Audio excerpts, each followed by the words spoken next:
ഇടുക്കിയിൽ ഒരു മാറ്റവുമില്ല. ഇടുക്കിയുടെ മിടുക്കൻ ആരാണ് എന്ന് ജനങ്ങൾ നേരത്തെ തീരുമാനിച്ച് നിശ്ചയിച്ചു എന്നത് ഉറപ്പിക്കുകയാണ്. ആദ്യ ഓരോ റൗണ്ട് കഴിയുമ്പോഴും 38,074 വലിയൊരു ഭേദപ്പെട്ട മാർജിനിലേക്ക് ആദ്യഘട്ടത്തിലെ കയറിപ്പോകാൻ കഴിഞ്ഞിരിക്കുന്നു UDF-ന്. അതിനൊപ്പം മാവേലിക്കരയിലെ പുതിയ അപ്ഡേറ്റ് വരുന്നത് 3096 വോട്ടുകളുടെ ലീഡിലേക്ക് ഇപ്പോൾ കൊടിക്കുന്നിൽ സുരേഷ് എത്തി. മാവേലിക്കരയിൽ ഫൈറ്റ് ബാക്കിയുണ്ട്, ആറ്റിങ്ങലിൽ ഫൈറ്റ് ബാക്കിയുണ്ട്, ആലത്തൂരിൽ ഫൈറ്റ് പറയാറായിട്ടില്ല. ഏതായാലും ഈ മാവേലിക്കരയിലും ആറ്റിങ്ങലിലും ഫൈറ്റ് ബാക്കിയുണ്ട്. മാവേലിക്കരയിൽ 84,867 കൊടിക്കുന്നിലുള്ളപ്പോൾ 80,961 അരുണിനുണ്ട്. അവിടെ കൃത്യമായ ഒരു ഫൈറ്റ് മാവേലിക്കരയിൽ ബാക്കി. ആദ്യം 55-ന്റെ വ്യത്യാസമായിരുന്നു. ഇങ്ങനെ ചെറിയ ചെറിയ നമ്പറിൽ നിന്നാണ് പോയത്.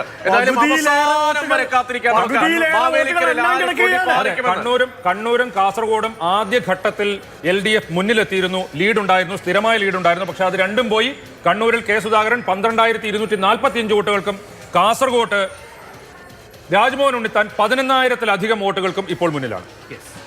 സ്ക്രീനിൽ അപ്പോഴുള്ള വിവരങ്ങൾ, പുതിയ അപ്ഡേറ്റ് ആണ് മാതൃഭൂമി ന്യൂസ് അതിവേഗം പ്രേക്ഷകരിലേക്ക് എത്തിക്കുന്നത്. തിരുവനന്തപുരമാണ് വലിയ കൗതുകം നിലനിർത്തിയിരിക്കുന്ന ഒരു തിരഞ്ഞെടുപ്പ് തട്ടകമായി മാറുന്ന ലീഡ് നില തിരുവനന്തപുരത്ത് മാറി മറിഞ്ഞുകൊണ്ടിരിക്കുന്നു. ഈ കളി നമ്മൾ കുറെ കണ്ടിട്ടുള്ളതാണ്. തിരുവനന്തപുരത്ത് മാറി മറിഞ്ഞ് 21,274 വോട്ട് സുരേഷ് ഗോപി ലീഡ് ഉയർത്തിയിരിക്കുന്നു. തൃശ്ശൂരിൽ 2014 ഞാൻ നേരത്തെ പറഞ്ഞില്ല, 2014 O രാജഗോപാൽ വിജയം ഉറപ്പിച്ചതായിരുന്നു. പക്ഷേ ഏറ്റവും അവസാനം തീരമണ്ഡലങ്ങളിലെ വോട്ടുകൾ എണ്ണിക്കഴിഞ്ഞപ്പോഴാണ് 20,000 വോട്ടിനാണ് അതെ 20,000-ലധികം വോട്ടിന് ശശി തരൂർ കഷ്ടിച്ച് ജയിക്കുകയായിരുന്നു. അത്തരമൊരു സാഹചര്യം ഇന്നും ഉണ്ടാകാനുള്ള എല്ലാ സാധ്യതയും. ഞാൻ പറഞ്ഞ പോലെ അന്ന് ഞാൻ BJP ഓഫീസിൽ ഇരിക്കുമ്പോഴായിരുന്നു 14,000-ൽ പരം വോട്ടിന് O രാജഗോപാൽ ലീഡ് ചെയ്യുന്നു വാർത്ത വരുന്നത്. അന്ന് തമ്പാനൂർ രവിക്കായിരുന്നു തിരഞ്ഞെടുപ്പ് മുതൽ. അദ്ദേഹത്തെ വിളിച്ചു പറഞ്ഞു, ഇനി എണ്ണാൻ പോകുന്നത് പൂവാർ, പൊഴിയൂർ അടക്കമുള്ള മേഖലകളാണ്. നോക്കിക്കോ, നിങ്ങൾ എണ്ണിക്കഴിയുമ്പോൾ ഞങ്ങൾ ജയിക്കും 15,000-ന്. BJP ആഹ്ലാദപ്രകടനം തുടങ്ങിയതാണ്. ആണ് വീണ്ടും സുരേഷ് ഗോപി 23,618 കൂട്ടുന്നു അദ്ദേഹത്തിന്റെ ലീഡ്. 23,618 23,000 കടന്നിരിക്കുന്നു സുരേഷ് ഗോപി.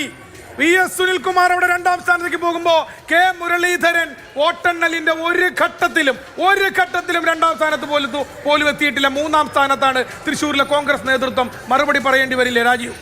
ഉറപ്പായിട്ടും. ഇപ്പോൾ K മുരളീധരനെ സംബന്ധിച്ചിടത്തോളം കഴിഞ്ഞ നിയമസഭാ തെരഞ്ഞെടുപ്പിൽ 2021-ൽ അദ്ദേഹം വടകര MP ആയി ഇരുന്ന് ഇതുപോലെ BJPക്ക് ശക്തമായ സ്വാധീനമുള്ള നേമത്ത് വന്ന് മത്സരിച്ചു. അവിടെയും അദ്ദേഹത്തിന് പരാജയമാണ് ഉണ്ടായത്.